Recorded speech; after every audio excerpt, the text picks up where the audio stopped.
আমাদের স্টুডিওতে আজকে আমরা আমন্ত্রণ জানিয়েছি।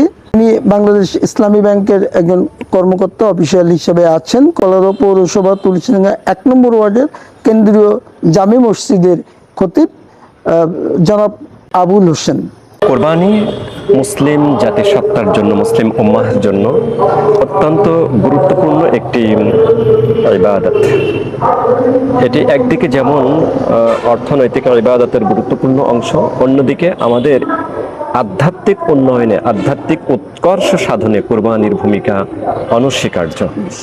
মহান আল্লাহ তাবারাকা তাআলা পবিত্র কোরআনে স্পষ্ট করে বলেছেন, লা ইয়ানালাল্লাহা লুহুমুহা ওয়ালা দিমাউহা ওয়ালাকিন ইয়ানালুহুত তাকওয়া মিনকুম। কুরবানির পশুর গোশত এবং রক্ত আল্লাহ রাব্বুল আলামিনের কাছে পৌঁছায় না, বরং তোমাদের অন্তরের তাকওয়া ক্ষুধাভীতিটুকুই আল্লাহ রাব্বুল আলামিনের কাছে পৌঁছায়। এটি ইব্রাহিমি মিল্লাতের এবং মুহাম্মদ সাল্লাল্লাহু আলাইহি ওয়াসাল্লামের শরীয়তের গুরুত্বপূর্ণ একটা ইবাদত। মুসলিম উম্মাহের জন্য, যারা সচ্ছল নারী এবং পুরুষ, তাদের জন্য এটা নিসাবের অধিকারী যারা, তাদের জন্য এটা ওয়াজিব। সামাজিকভাবে, অর্থনৈতিকভাবে এর গুরুত্ব অপরিসীম। আমরা আস্তে আস্তে কোরবানির এই গুরুত্বটা কিছুটা হলেও আমাদের অনেকের কাছে আমরা শিথিল একটা মনোভাব দেখতে পাচ্ছি।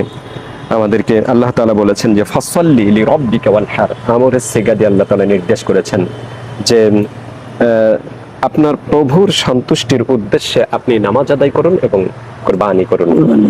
আল্লাহ তাআলা পরিষ্কার করে বলেছেন, কুল ইন্না সলাতি ওয়া নুসুকি ওয়া মাহইয়ায়া ওয়া মামাতি লিল্লাহি রাব্বিল আলামিন।